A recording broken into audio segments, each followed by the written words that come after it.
Hey guys, alright, just before the show starts, I wanted to let you guys know that my fight against cancel culture is still happening. Please go to the description below.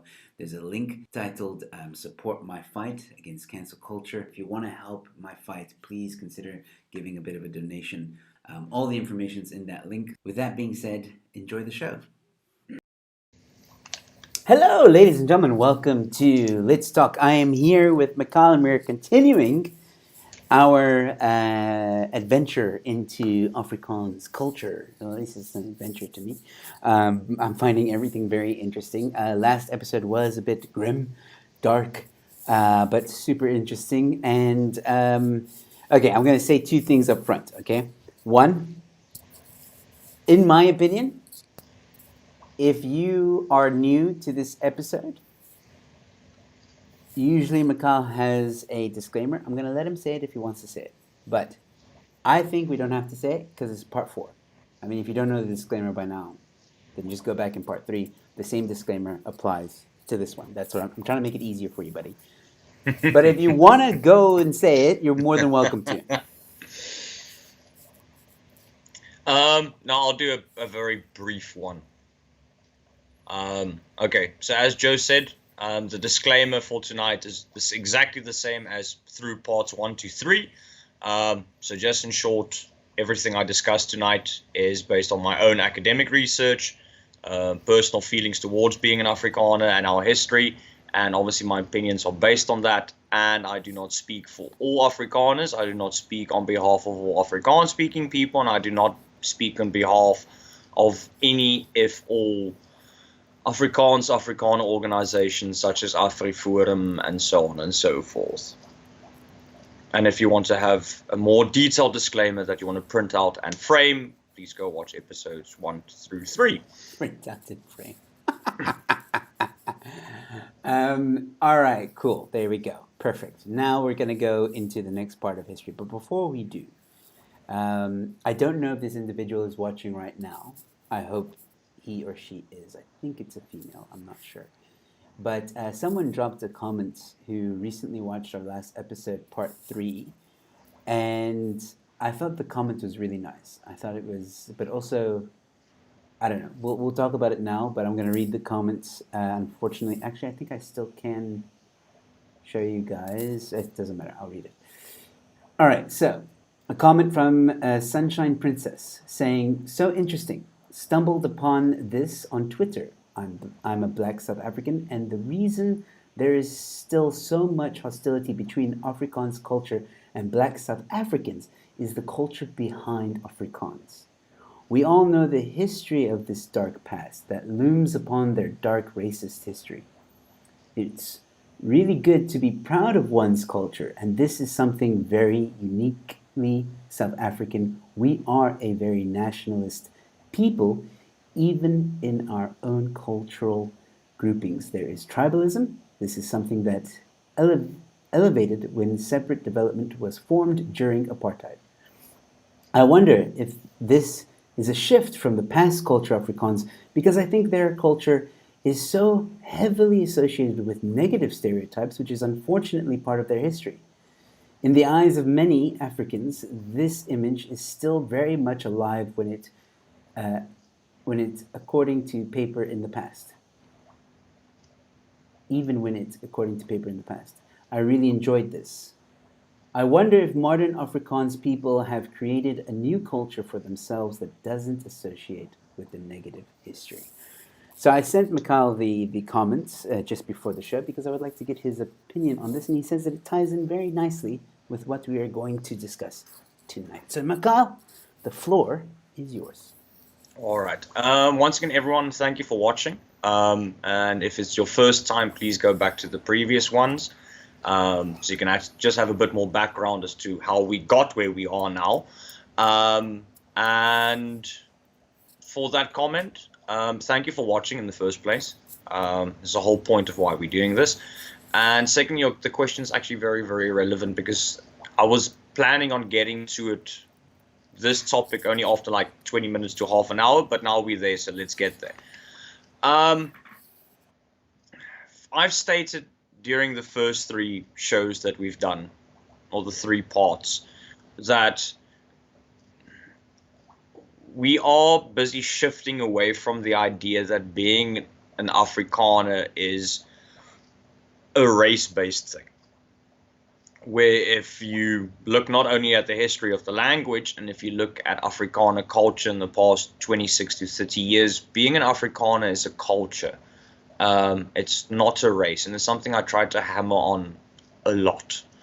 And once again, for my wife's family come from the Northern Cape, and specifically from the Makwaland, and I have on many of my trips come across lovely, lovely colored and black people that are Afrikaans first speaking language, and from my experience have a slightly more conservative view, and in most cases also have a Calvinistic belief system and moral values, and they identify as Afrikaners. I have been to the Free State where I have met many black people that identify as Afrikaner.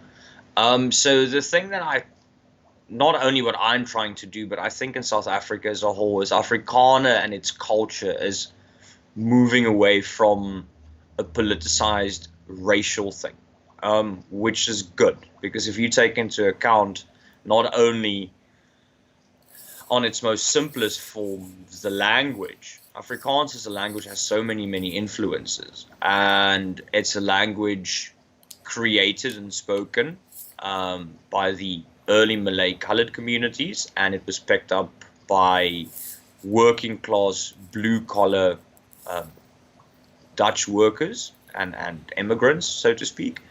If you take into account the first written Afrikaans text was written in a Arabic alphabet system. Interesting. The first Afrikaans sentence, if you were to read it written, it reads Afrikaans and makes sense in Afrikaans, obviously early Afrikaans, but it's written in an Arabic, essentially words and letters.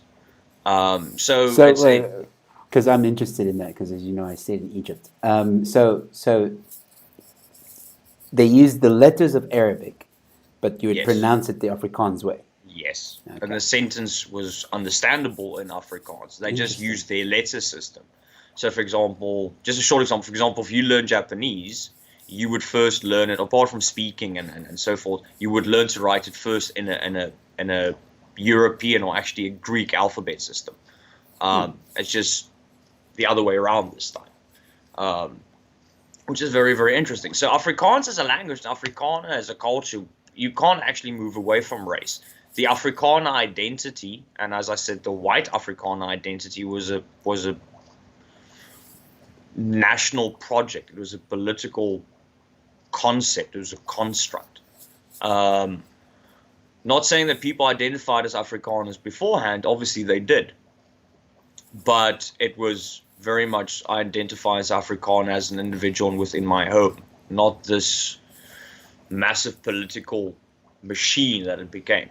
I use the example of, for example, historic individuals like Pieter Retief and Louis Trichardt moving away from simply being historical figures to becoming legendary and mythical characters, becoming heroes and saints, so to speak, because of a white Afrikaner political system. But Afrikaners in general is a culture. People such as Emo Adams is an Afrikaner. He's not only an Afrikaans artist, he's an Afrikaner. And he's not white. And yes, I'm using him as a singular example, but obviously he's not the only example. It's just a very easy public example. So I think Afrikaners, because you could make the argument we're about our second generation now after the end of apartheid. So I think here from the second generation and onwards, it will become more and more clear that being an Afrikaner is a cultural thing and not a racial thing, which is the way it should be. Our history is our history, and we have to go through the history, and we have to look at the history, because he who does not learn from history is doomed to repeat it. Yep. Are more and more Afrikaners becoming pro Volksstaat, more and more in favor of having their own state.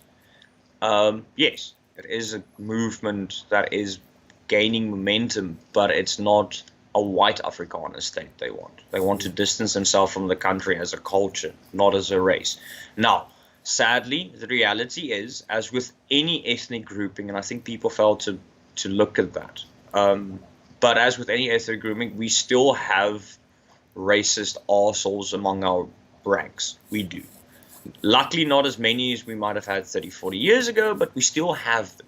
And they still need to be called out and educated on it. And obviously, we need to try our utmost best not to become like them. But luckily, in life, that rule applies to everyone. But for the topic of Afrikaner and being Afrikaans speaking and all those things, yes, it is still underlying there, and you still might find a racist uncle or aunt somewhere in the family tree, but luckily we're moving away from it, and it's a good thing. And the fact that we can look at characters or people like Emo Adams and go, but they're Afrikaners, and we're proud of them, and they make us proud of our arts and our cultures. Alwyn Breinders, who portrayed a character in Vetkoek Paleis. Now you need to know, Vetkoek Paleis came out 2 years after the end of apartheid, in 1996. SABC was still based on their normal structure, still much more an Afrikaans broadcasting corporation, and you had a very interesting, not simply cameo character. This was a reoccurring character, or he was portraying a reoccurring character in a very much white Afrikaans sitcom, and he's loved for it, and he was accepted for it. Many South African Springboks of color that are actually Afrikaans. We idolize people like Bruiten Paulse, who played wing for many, many, many years. So we are moving away from it. The problem is, firstly, unfortunately, the one or two idiots that are still caught up in 1984 or 1986 are out there. So because of our history, you can have 9 non-racist Afrikaners of all races, and because they identify as the culture. But you're going to have that one racist old white guy that makes it difficult for everyone again, because it's easy to focus on him because of the history. And then secondly, and I still hammer on this, the main thing of an Afrikaner is we want to be left the hell alone. We've been trying for almost 200 years, and we still can't get it bloody right. And people just leave us alone and we can do our own thing and be happy. And you see it a lot in the media. What was that example? Oh, the Eastern Cape now, when it was still level 5 and level 4, when they essentially bought off-road motorcycles with prams bolted to the side, because apparently this is a field ambulance. No, field ambulance is a Land Rover with a canopy, not a motorcycle with an umbrella. But that's a conversation for a different day. Now, apparently, after they realized that was an unnecessary expense and it was a failed project, no, it's racist apartheid Afrikaners' fault. It's not helping. You can use that example to an even more recent thing. I don't know if you read the president's speech that he wrote out, and he blamed apartheid for the corruption. It is. I did read it, and my eyes rolled so hard. I think I have a concussion and jet lag. But that's not helping. So unfortunately, we are trying to move away from it. And then the nice thing is, it's a subconscious thing. It's luckily Afrikaners don't wake up every morning going, "Don't be a racist asshole." It's just simply a nice cultural development. Looking at our history and appreciating the good things we did and noticing the bad things that were done and learning from them and moving on. So I don't think, based on his comment, I don't think white Afrikaners have now recreated their own culture. I think of Afrikaner culture in general has evolved into something a bit more wholesome, but we still have a while to go. If you simply just look past the politics of it. We're a culture with rich in history, but for example, it's easier to read up historically about figures like General De La Rey in comparison to possible historic figures of colored and black origin that were Afrikaners. So from an academic point of view, there's still a lot of more work to be done to substantiate and justify Afrikaans, the culture as a whole, as being a culture, not simply a racial grouping. Obviously, in music, we do need to see one or two more artists, whether it's music or drama or comedy, of color. Now, obviously, it will never be 50-50 because in general, you still have slightly more white people that are either Afrikaans or identify an Afrikaner in comparison to the other ethnic groupings.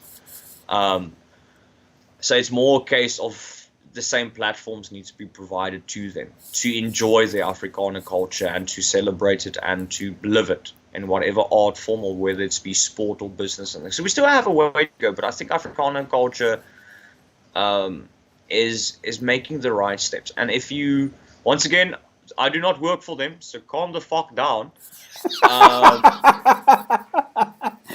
Well, just so you know, Sunshine Princess is with us. I hope she's still watching, or he's still watching. But they are tuned in. Just wanted to let you know. All right. Awesome. If you look at AfriForum is essentially an Afrikaner union. It's not a political movement. It's simply they look after workers' rights.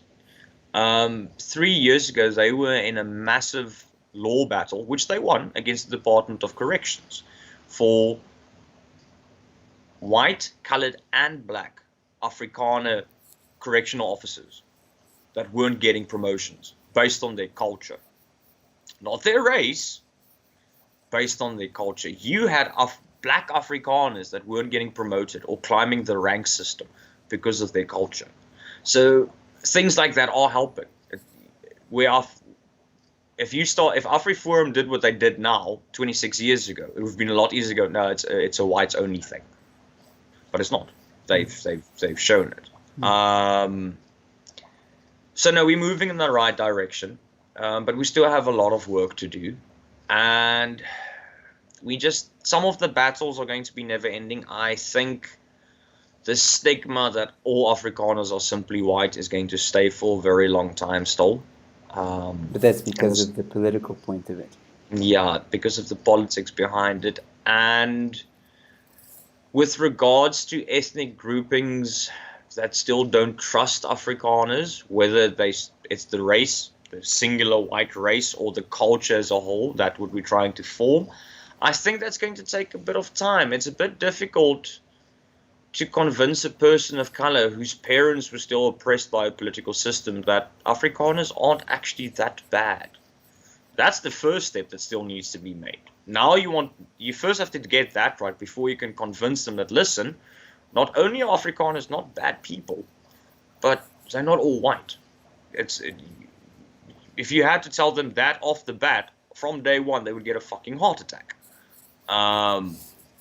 So it's still a process to go, but Afrikaner culture now is moving in a good direction. And I see a lot more my time at university, because my wife is still busy with her PhD. I still obviously am a bit more, not a bit more, at least once every 4 months, I still go onto campus, usually going to pick her up or whatever. And you're seeing a lot more people of color, Afrikaners, not only taking university languages like Afrikaans, but writing their essays and writing in history or accounting or whatever project or essay in Afrikaans. Obviously, the universities that still allow dual media, but that's also a fight and an eye roll for a different day. So it's becoming a lot more prevalent. I think even 10, 15 years ago, you might have had a person that identifies as Afrikaner that is of color, and they would have probably preferred to do it in English for some unknown subconscious reason. But that's moving away. And the fact that Afrikaners, especially the Art Cafe, are making an effort, especially your colored communities from the Northern Cape, your Namakwas and your Griquas, they have this amazing traditional dance called a reel dance, which is, to explain in layman's terms, it's a really cool, almost like gumbo dancing-esque thing done in dirt with valleys Obviously, it's a lot more than that, but if it's the first time you've heard it, it's the only way to describe it. And the art, and this was a dance created by Afrikaner colored communities, and was under the radar for 40 years, if not more, because of the political system in place. And the Artikafeer, there are shows at places like the KAK and Art Club where these people perform. It's becoming a lot more prevalent. Things like that. You have a white Afrikaans rapper. Now that sounds weird, but the fact is that it's been accepted. You have now white Afrikaners that can openly express their Afrikaner culture and love through it by using a type of music genre usually associated with people of color, and it's fine. Things like that. It goes both ways. Both sides, or all 400 sides, who are all Afrikaners, can actually now finally start taking elements that they enjoy and do things with it. So yeah, no, the Afrikaner, I think the way we agree is that the Afrikaner culture as we know it is developing, and it is growing and is moving in a different direction. It's no longer the Afrikaner political construct it was 40 years ago. Which is good. Which is good. Yeah. And there is still elements we can enjoy. We can still, this will probably still, from white Afrikaners a bit more so, but we can still look up to historical figures like Generaal de la Rey and Jan Smuts and Louis Botha and those, because they were still amazing historical characters, which did major historical things. As long as we avoid idolizing people like Eugene de Kock, for example, or the Wit Wolf, just essentially a racist maniac that shot on a group of black people in a marketplace in the 80s, because he was far right. He was to the point of far right that the AWB distanced themselves from him. Yeah. Which says a lot. So obviously don't idolize them, as long as we don't fall into that thing of idolizing them. But it's still fun. We still had amazing characters, as long as we appreciate the good historical facts, make an effort to bring across colored and black Afrikaner history, and make it more mainstream academically and later publicly, and as long as we learn from the terrible mistakes of the past. Absolutely. I think Afrikaner culture will be on a positive course going forward. I agree. So I hope that answered her question. I think it did. She's still here. She says when you mentioned AfriForum, she said, "Wow, I didn't know about AfriForum." And yeah, unfortunately, AfriForum, probably a discussion for another day, but unfortunately, AfriForum does have a stigma to it, just like Stellenbosch has a stigma to it. And if you want to know more about the Stellenbosch stigma, please go watch my interview with Tamia Sele, who was on my show last week, who is African, and she, with unresolved, said there's no racism in Stellenbosch. It doesn't exist. It's a stigma from the past, and she hasn't experienced any of it. So please go watch that. It was actually a very, very interesting conversation with her. All right, so what is on the agenda for us today, Mikhail, Mr. Professor? All right. I'll get there now. I just really actually want to explain this stigma quickly. Why Stellenbosch is this, and it'll be short. Many, many moons ago, before many of us were born, the sociology department at the University of Stellenbosch was known as the Department for Volkekunde, which is basically race studies.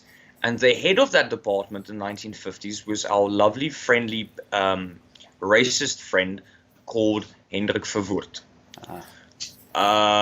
Obviously, Volkekunde later on evolved and became sociology, like it should be. But essentially, it was an academic study of why white people are better, and he was the head of the department.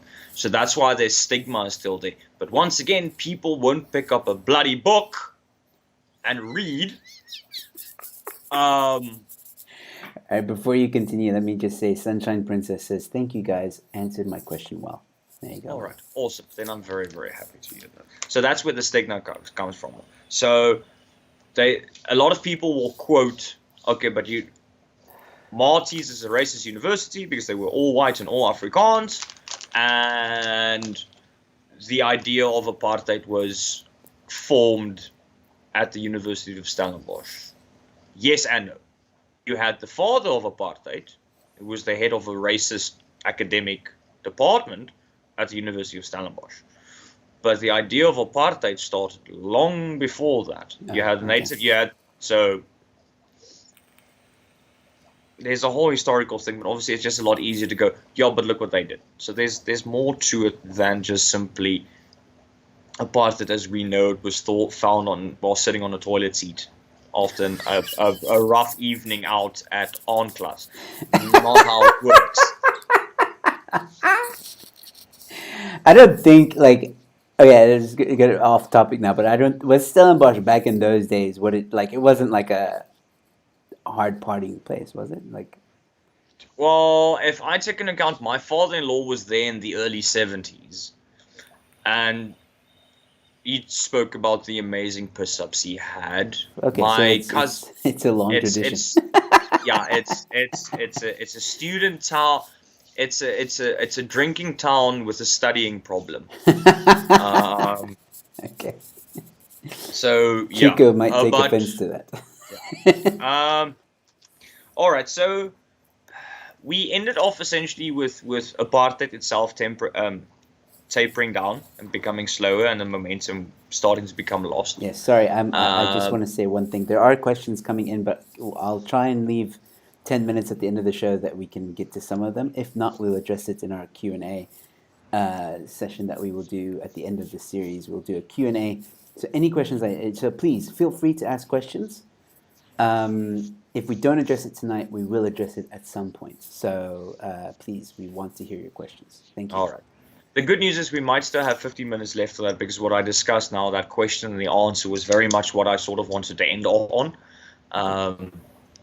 So I wanted to go end of apartheid, growth of a more positive Afrikaner culture, but we've started on that. So essentially the only thing I can really add is to what I said last night. I think apartheid and the ANC government actually stagnated Afrikaner culture to a certain extent, because so many international influences were banned and so many local other race influences were banned. Things like real dance,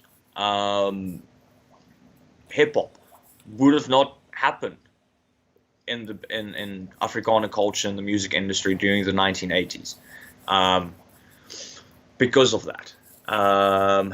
And we had the Afrikaner community and white Afrikaners had some really good films and a good film industry and a television series industry, but it, as good as it was with regards to putting out products, you start seeing scripts that became a bit copy and paste because so many things were banned. So the Afrikaner culture and white Afrikaner culture actually slowed down. And once again, people, due to things like the Voelvrij-beweging and the music and their music, our parents, okay, if you between your mid-20s and early 30s, our parents were universities at those times, at least got to a point where they would look at the MP government and this politicized Afrikaner culture with a slightly more keen eye or a quizzical eye.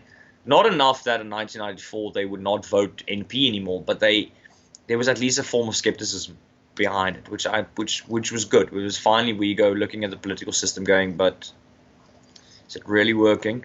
The fact that the border war ended up in a draw also didn't help. We've been sending our sons for nearly 23 years into a conflict and we don't win it because of politics. So those acts, and then obviously you have the international sanctions and the pressure from international communities as a whole. And we all know the history behind with things like Codesa and Mandela being freed in 1990 or 1991. Just need to make sure about that. And then I think the final real proper nail in the coffin for your white Afrikaner culture, really, I think was the Truth and Reconciliation Commission. I don't think, from a political point of view, it wasn't as successful as it should have been. As the example, yes, Eugene de Kock did many horrible things in the name of the state, but he was thrown under the bus and the people above him left scot-free. So it was an unbalanced system. Really bad people got punished, but bad people that gave the orders got away with it. But I think the Afrikaner community in the public, and especially white Afrikaners, started seeing the real atrocities behind closed doors. Now the argument's always been made, but Afrikaners, and especially white Afrikaners, benefited from apartheid, economically, socially, artistically. I will stand by it. I think white Afrikaners were a lot safer, security-wise, during apartheid, but once again, at what cost? It was the cost of millions of others, so you can't really defend one thing with the other. But luckily, we'd gotten past that, and like I said, here from 1995 Rugby World Cup, I think helped. The fact that one of the cornerstones of white Afrikaner culture, rugby, we won a World Cup in a final against a 100-year historical rival, with our first black president, with a very, very good black winger in the name of Chester Williams in the team, helped. I think I don't think people understand the significance of the 1995 Rugby World Cup victory to the country as a whole, but I think it was one of the first turning points where Afrikaner culture started moving away from being a purely white thing to being a cultural thing, because of rugby. And it's a different viewpoint, but it's still an angle that needs to be looked at, because see, you playing our sport and you've helped us win with our sport. I think that helped. That very, very much, that made a difference. And then, as we had with discussion earlier, you see Afrikaner culture growing and becoming more wholesome, more as a culture, no longer purely a racial thing, where it originally, due to politics and social systems, focused on one race, it became inclusive to all races that want to identify as being Afrikaner. But as I said, and we've discussed it, there are still a lot of things that need to be done. We still have quite a way to go. But Afrikaner culture, I think, is, for the first time in probably 90 years, or let's say 80 years, is looking better. It's looking good. And it's moving in the right direction, from strength to strength. We still have, like I said, we have uphill battles, most of them being political, which just strengthens my argument that we need to be left alone and given a piece of land and do our own thing, and then the rest of South Africa can go ahead and fuck up everything else. Well, the ANC can mess up everything. Yeah, but then they can fuck up everything. We Afrikaners, white, colored, black. I've not met an Indian Afrikaner, but I'm not saying they don't exist. So if they do exist, awesome. On the other hand, I have a friend born in South Korea that speaks Afrikaans almost better than I do. So I love it when we go out to Stellenbosch and I walk into him and I'm like, have you met my friend? And then he starts speaking Afrikaans and everyone's like, and I think if you ask him, he'll identify as an Afrikaner. Because he only didn't just learn the language to converse with people, he actually enjoys speaking it, and he enjoys Afrikaans music. So you actually have expats that want to identify as Afrikaners, which is bloody awesome. That's something also that wouldn't have happened 70, 80 years ago. Where in 1986, try to convincing someone that in 34 years you're going to have someone born and raised in South Korea not only learn your language, but read your novels, appreciate your music, and watch your sports, and want to identify as an Afrikaner. That's cool. And I think there are many more examples out there, not only of expats, but within our country. Well, Chico says He's met an Indian Afrikaner. Dude was surreal hearing Afrikaans in that accent. Yeah. But that's cool because Afrikaner culture now has the same opportunity that other cultures have. Of someone now has the choice to identify as one or not. Someone has now the choice to be interested in being an Afrikaner, or at least an Afrikaans in the culture, and then later on want to assimilate with it or not. Yeah. Because it's not state or race driven; it's people driven. Yeah. And that's what it should be. Yeah. But like I said, we still have a long way to go, and there's still, I think, 1 or 2 generations need to still be phased out before we can really see the nice growth to it. Yeah. Well, Sunshine Princess says, I love brandy and coke. That's how Afrikaans I will get. With the laughing face. Well, I've stopped drinking now for 4 years, but I stopped drinking brandy and coke in 2010 because don't get me wrong, a double brandy and coke tastes bloody amazing. it's the aftermath the next morning that is not so pleasant. Yes. So I chose to avoid that. And unfortunately, stereotypes, not necessarily always true, but usually when someone gets drunk in a bar and they're Afrikaans, they get drunk on brandy and start fighting. The sad reality is I think if you gave him 35 cases of brutal fruit, he would probably still get drunk and get in a fight, but he chose to drink 35 cases of brandy and coke. All right, so what's left? Well, let's see how many questions we can get through tonight. I still think we need to do a Q&A next week because we have part 1 through 3 where I've seen some really, really good questions. But you said for tonight there's a few questions in the comments. I think we can get to them. But are you done? Is that it? Well, seeing as the nice, big, lovely arse end we started with, and I was going to lead into it. So because I was asked to directly and didn't actually lead into it, we did cut out 10 minutes. All right, fine. Let's see. Unless you have a question. No, I mean, you said it so eloquently. I do have a question for you, but it's unrelated to what you're talking about now. Do you know Marhabain? No, I do not. Okay. I'm gonna send you his YouTube channel, and because I think you and him would get along like a house on fire. And I would love to have both of you on my channel at some point talking about things. Okay, so first question that came in was from Bismarck Bear, who said, hello, have really been enjoying the insights to this topic. Question for later if it's chill. The Great Trek, did it split a second time after leaving the Cape due to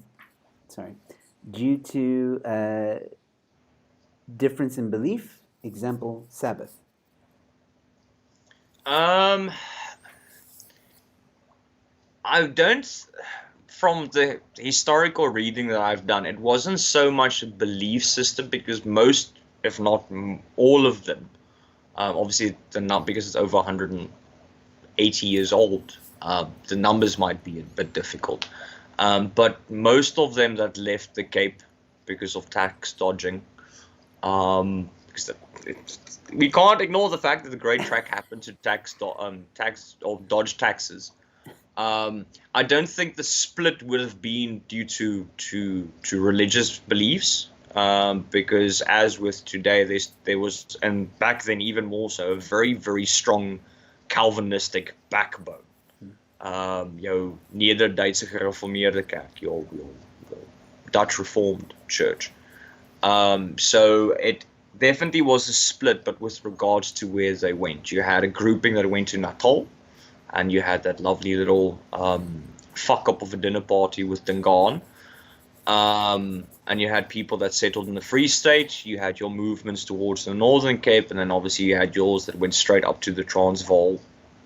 And one or two much, much smaller ones, for example, went over what we now know as the 10th province, Namibia and South Rhodesia, and even Mozambique.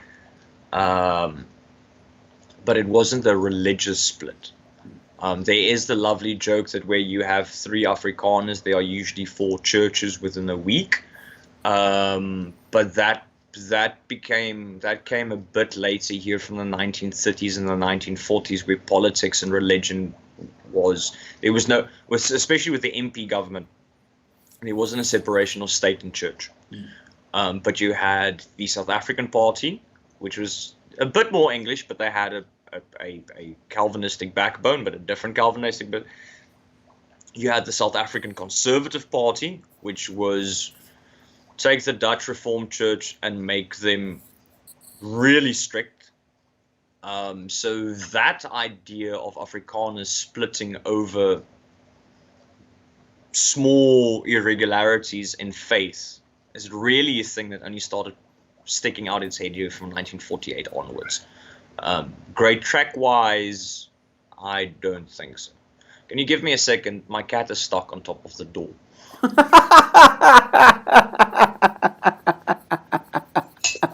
Of course. All right, ladies and gentlemen, while Mikhail is gone for a second, please, those of you that, if you're new to my Say channel, hello to the stupid people, stupid cat. please don't forget to subscribe and like. All right, so let's see here. What else do we have? Yeah, well, really, just a few comments, not really questions, saying Afrikaans belongs to everyone who speak it. In our facilities, from Chico, in our facility, there is a growing colored Afrikaans representation. The new apostolic. Why am I? Apostolic. No, it's not. It's a church has a huge music culture, and many of them come to Stellenbosch to study music. That's interesting. Okay, so Catherine Piper saying, thank you again, Catherine, for tuning in. What about all the reverse, because this is in quotation, reverse racism? In general, we have to think 2-3 times before we say something, because guaranteed someone will take it, will take offense. But people of color can say what they like. I think it's definitely relevant if you are an Afrikaner and you happen to be white. I think that's very, very much the case. We definitely have to double check and triple check what we say and how we say it, because it's so easy to point the fingers going, but you're a racist asshole. But I think what people don't understand is that people of color that identify as Afrikaners will every now and then also speak up. And then they all start being called things like Uncle Toms. That's very true, yeah. But hold on, I'm an Afrikaner. Yes, I am colored or I am black, but I identify as an Afrikaner. I'm not being an Uncle Tom. I'm not being someone's slave or puppet. So it just doesn't happen as often, because you won't really see that on social media, because then the whole thing of not justifying your narrative or doesn't agree with the narrative. But that does happen, yes. If you happen to be white and Afrikaner, yes, we still very much have to double check what we say, and sometimes unfairly so. But we do need to recognize that Afrikaners of other races, when they defend the culture, or when they go, they will defend white Afrikaners, not because they are white, but because they are fellow Afrikaners. They get accused of either being far right or Uncle Toms or slave boys, which I've seen and I was completely horrified by that, or puppets or whatever, or you just spreading the narrative of your master, and that does happen. So even they need to sadly still double check what they say. So there's varying degrees of it, but I think as Afrikaner culture as a whole, there's elements all the way through. Yeah. With that. Yeah, we've seen it. Even our friend Peter Sawanga, who is Kenyan, has even said to us that he's been called Uncle Tom, which is terrible. All right, so Vut ZARCO says, enjoying the stream. I'm bilingual thanks to going to English churches, and my dad voted DP, yes. Am I still an Afrikaner? My home language is English. Well, Well, first, it's not my place to say. Once again, it's a cultural identity. Only you can identify as an Afrikaner. And once again, there isn't a set of rules of what is an Afrikaner. You can be of the Islamic faith and identify as an Afrikaner. You can be an atheist and identify as an Afrikaner. You can be homosexual and identify as an Afrikaner. yeah. It's up to you. I've said it more than once. You find people that are Afrikaans speaking that identify as Afrikaner. My wife is first language Afrikaans speaker. She comes from the Northern Cape, from the Namakwaland. Traditionally very Afrikaans communities and Afrikaner communities, and she's proudly Afrikaans, but she doesn't choose to identify as an Afrikaner. There is a differentiation between the two. You can't be the one without the other.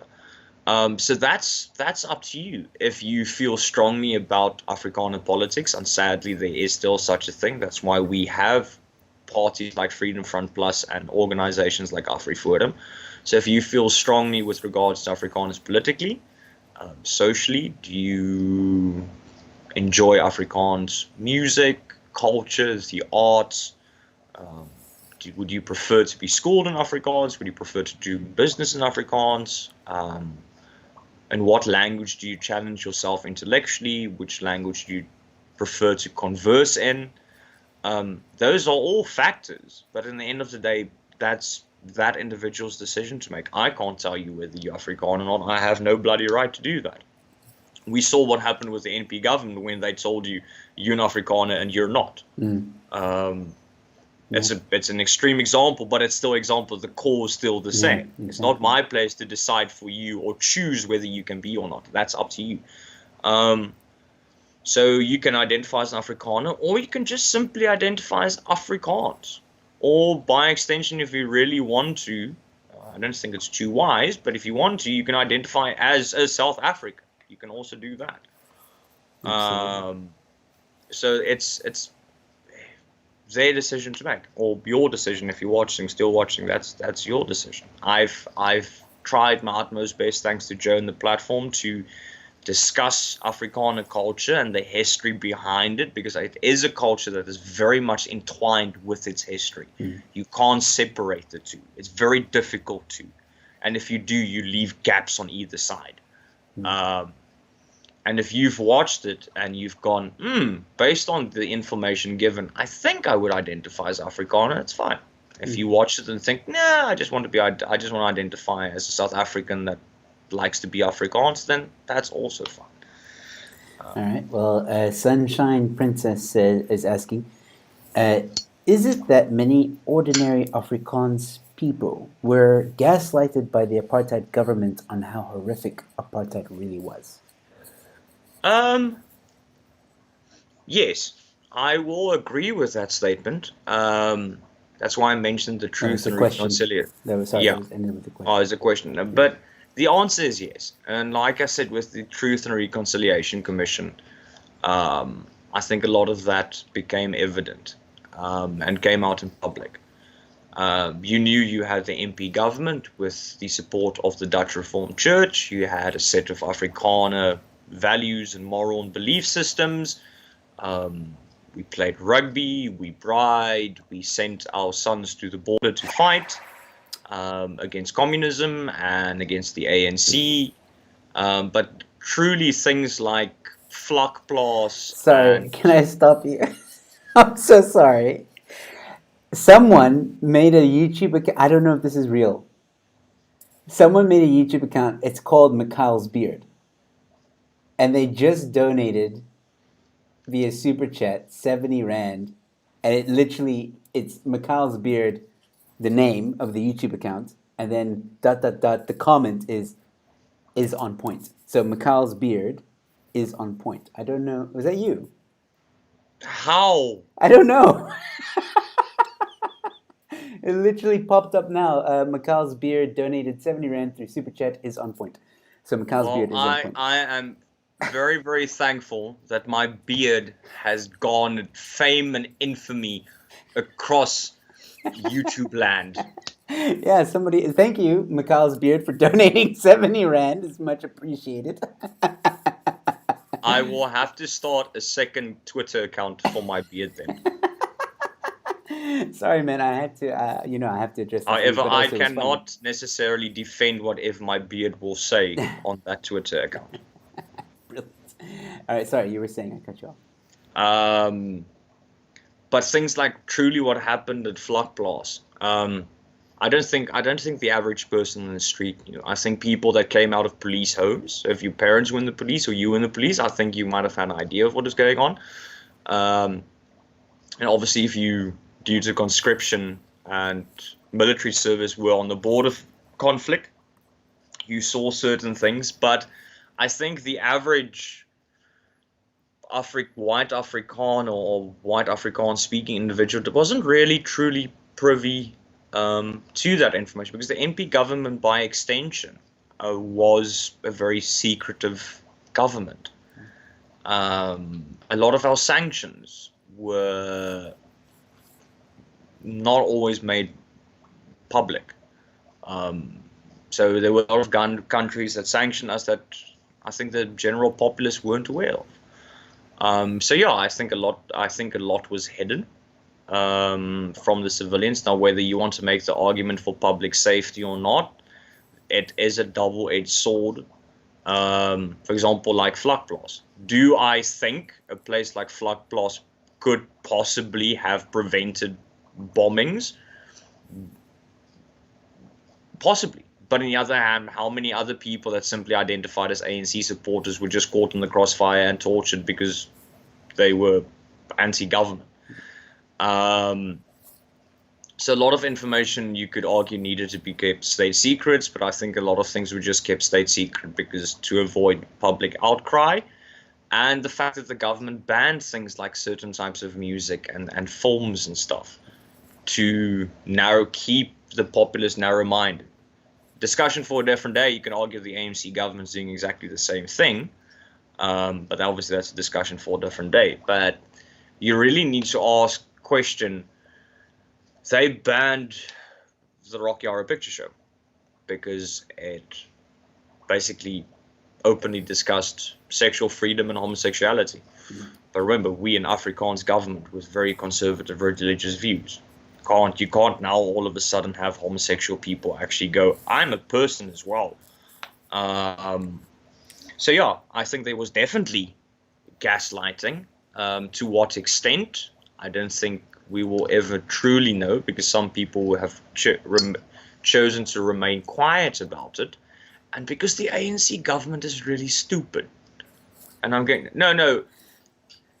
When the new government took power, they destroyed 3.5 million pages of documentation. Really? NP government documentation. Political policies, names, strategies used in the border war, everything. That's not good. No, I'm not. I don't believe in conspiracies, so I can't tell you what big bad reason was for it. But for example, I would have loved to read more about the border war, but information is hard to come by because of those 3.5 million pages of documents that were destroyed. There was information about the border war, things that would be historically relevant. And a lot of the government policies that the MP had would be historically and socially and economically relevant to study and understand today. But the ANC government went, let's go start a bonfire and burn shit. So that's why I said, to a certain extent, I don't think we will really ever really know to what extent the MP government hid things from the population in general. And we will never find out if they actually did small, minute good things, and we will never be able to find out about all the bad things they did. All right, well, Mr. Punisher saying, sorry I'm late, but I'm here. Good evening all. Thank you, Mr. Punisher, for tuning in. People helping me pronounce the word that I couldn't pronounce earlier. Apostolic was the word. Thank you, Etienne de Beer, for the English lesson. Linda Van Rooyen saying, good evening, Joy, Emilio, and all. Thank you for tuning in, Linda. And let's see here. Okay, so Sunshine Princess added, as a black person, I think people see white people as less empathetic of their history. That that's why people are so harsh towards the criticism. People are more sensitive today because they choose not to learn about other people's culture, and that is exactly why we are. Um, wow. Okay, someone's trolling. You'll see why in a moment.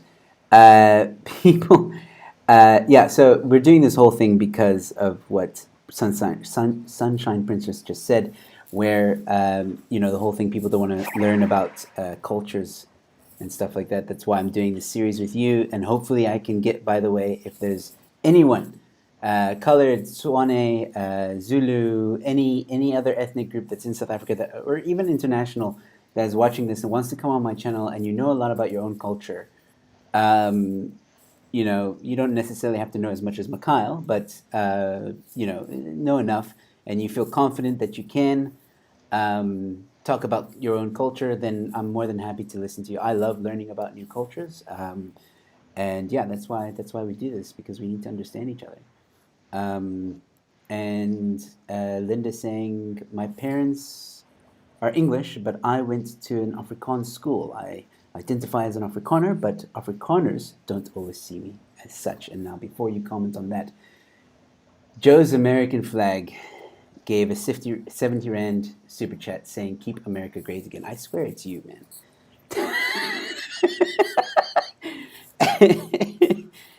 Why would I be on your show and then pay you as well? Or it's Yanni. It's probably Yanni. I don't know. It could be someone else, but once again, I'm literally sitting here with my phone closed. Like, I mean, these super chats are funny. So yeah, I mean, at the end of the day, I'm getting some cash for But the it. thing is, if they're trolling, please don't ever delete the Mikhail's beard profile. Oh, don't worry. I took a screenshot. Don't worry. No, but I should never delete it either. It should Okay. stay there. It should be immortalized on YouTube forever. Oh man. Yeah. So let's see here. Um, Penny Williams agreeing with you, saying we were totally sheltered. No TV, papers, or propaganda. Um, yeah, Chico saying, "Wow, someone is on a troll." Um, the Brew saying, "Hello, the Brew. Thank you for tuning in. Please go subscribe to the Brew. He's a vapor and has a lot of interesting stuff about vaping on his channel. I don't know my culture. I live it. It's an interesting statement." And then Storm is with us as well. Hello, Storm. Thank you for tuning in. Saying, "Keep America great again." That's the colonial. That's the colonel. I think he means to say, "Hey, Joe and Mikhail." And then Penny Williams saying, "It's Yanni. I'm going to start a channel just for Yanni's chats." Nice. Yeah, I have But a feeling it's Yanni. It's yeah, cool. but we were sheltered. If you're taking account, South Africa only got television in 1976. But television had been a mainstream consumer product worldwide. Obviously, if you're middle class upwards, you're from the 1950s already. Because a form of media control. As with today, the SABC has always been, from day one, a state institution. So there was a bit of coddling, but it went too far. And the government sort of decided what your moral compass should be, and what you should enjoy and what you may not enjoy. So yeah, no, it's definitely the case. And once again, not only that, but music. Like I said, was when my father-in-law, when he started working at the SABC, he still has cassettes and records, and later on CDs in the late 80s started becoming a thing. He still has record covers where it's been marked, this has been censored, this you may play. And it was the same with films, what films you could watch, what films could be made. There were many Afrikaans films that weren't allowed to be made because it didn't suit the narrative. And then you had artists or poets like Andre P. Brink and Breiten Breitenbach that were banned, and I think Andre P. Brink was jailed at Paulsmoor for his poetry. Yeah, I think it's Andre P. Brink. Breiten Breitenbach also had a few scraps with the police because of what he wrote and how he wrote it. I have my own personal view on them. I do feel they, yeah. We'll leave that for another day. We're at the hour, and I would really All like right. people to tune into this. But before we go, apparently people are asking me to speak Afrikaans because Chico says, Joe Emilio, you will be doing part 5 fully in Afrikaans with a question mark. I doubt it. Herman Ruas once again Please, joining. no. Please, no. No. No. No. Mikhail and I are really good friends, but trust me, when he says no, he knows me quite well. All right, so Herman Ruas saying, hang on, you talk Afrikaans. Oh, man. Culture. By jy praat not Afrikaans.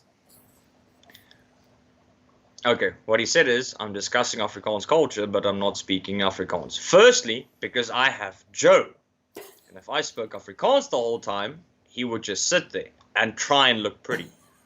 And secondly, unfortunately, English is a more spoken language, so it's just easier to get to everyone. I would love to have done this whole talk in Afrikaans, and I don't mind repeating everything in Afrikaans. Well, you are, you are working on your own channel, so maybe you can make a playlist. Just do but my YouTube channel is going to be very automotive orientated. Yeah, but you can make a playlist. You can make a playlist. It's fine. All right. So Etienne De Beer saying, I honestly had no idea about apartheid until after conscription. I just never believed that there was a problem with the color of someone's skin. Well, a lot of people had those views. You did have many white Afrikaners that they were in a system, but they didn't know they were in a system. If that makes sense. Half of my family were farmers. My grandfather worked for the Department of Agriculture.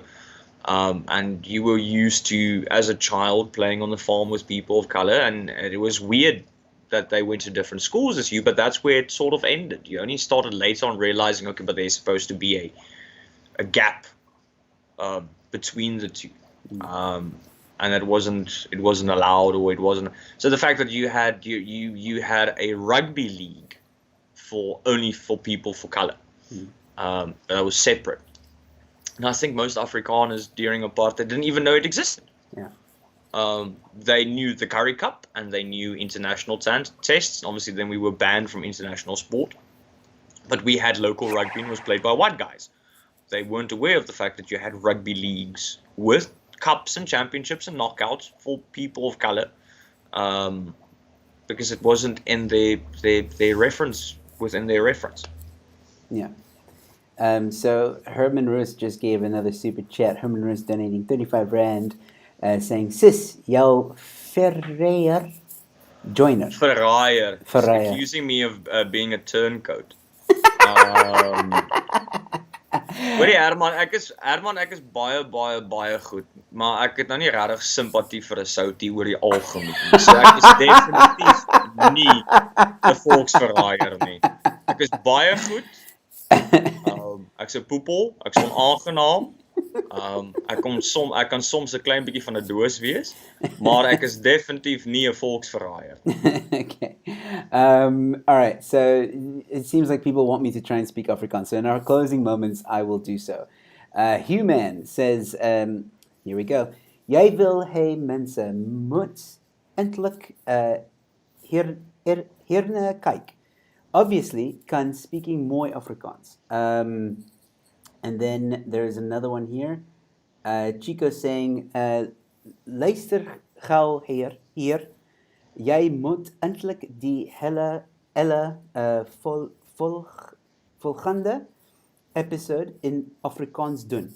And then Yanni saying, ha ha ha, luister nou mooi.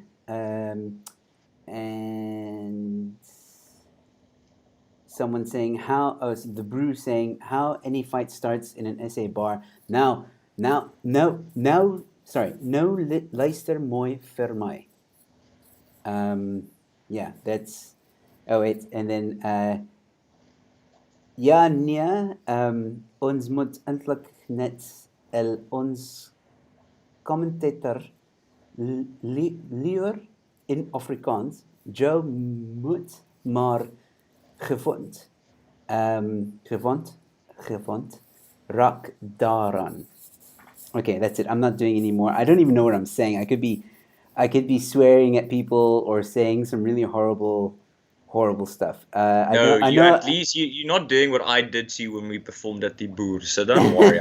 They're not doing that to you what I did to you when I taught you Afrikaans. Well, here we go. Footing, toch, Joe. You need more Afrikaans friends. Hey, I'm trying. All right, I'm trying. If I have a friend from South Korea that can speak, read, and write Afrikaans fluently, at least you can try and make an effort. Yeah.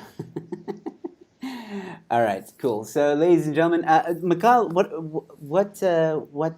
there we go. ZARCO says, well done. You guys should give me some super chats because of that Afrikaans lesson. Apparently, I'm pronouncing pretty good. Dagbreaker saying you're pronouncing actually pretty good. Well done. Great job. Wow, I got people's attention now. Mikhail, not much of an approval there. All right, ladies and gentlemen, I think this series, is it done, Mikhail, or is there more? Do we need to do a part 5? It's up to you. If we still want to do a Q&A from part 1 through 3. But topic-wise, I've covered everything I would have liked to cover. Obviously, not in as much detail as I would have liked. But like I said, that would take 6 months, and I would need a lecture hall. But in the smallest of detail, or the summary-wise, I've covered as much as I tried to, and compressed as much as I could. Yeah. So it's up to you. I did see from part 1 through 3 there were some really good questions and comments. So I think we can do definitely a Q&A. Okay. Because definitely there was one or two questions I did see from rewatching. That were related to what we discussed, but they wanted to know something more in detail about something. Okay, cool. Yeah, then we'll do a part 5 Q&A session. And then please, ladies and gentlemen, if you know anyone that knows a lot about their culture, again, doesn't have to be as as articulate and not articulate. Sorry, as knowledgeable to the extent of Mikhail, but still knowledgeable enough that they're confident to say something about their culture, or at least talk about their culture. Then that would be greatly appreciated. Put them in contact with me. I would love to talk about Swane culture, Zulu culture, and all the other cultures that are here in South Africa, colored culture, and the list goes on and on. So please tell your friends and family to get in contact with me. My email can be found at the About section. And there we go. Herman Roos donating 70 Rand. Thank you so much, Herman. Just because you're trying, I'm impressed. I would like Mikhail to the... I would take Mikhail to the cleaners in a Q&A. I don't know. What did you guys say in Afrikaans now? Why is there... Well, I told him I am many things, but a traitorous bastard I am not. But when it comes to a Q&A, I think it's about Afrikaner topics in general. So, jou uitdaging aanvaar ek. So kom ons kyk volgende week of jy steene het saam met jou woorde. I got a better idea. Why don't you go on Herman Roos's channel? Herman Roos, get in contact with me. We can make it happen. Because Herman Roos has an interesting channel as well, and I think maybe giving him some or having that topic on his channel would be interesting as well for his viewers. So I don't know, Herman, would you like to? Otherwise, you guys can do it on my channel. I don't know if this is real or not. I don't know if you guys are kidding. But yeah, and then I got a super, what's it called? A super sticker, Chat. I think it's called. No, there's a super chats in this. I think it's called super sticker. From Penny Williams, giving a high five, and she donated 35 Rand. Thank you very much. Cool. So, ladies and gentlemen, that concludes part 4. We will be back. I think we discussed next week sometime or the week after. Herman was saying, "Will do, Joe." So I think he'll get in contact. Okay, sounds like he's serious. Yeah, I think so. That could be. And if he's open to it, actually doing a discussion Afrikaans. Yeah. That's why I suggested his channel, because then you can do it in Afrikaans. If I continue doing talks in English, I'm going to start saying "God save the Queen," and I have no intent.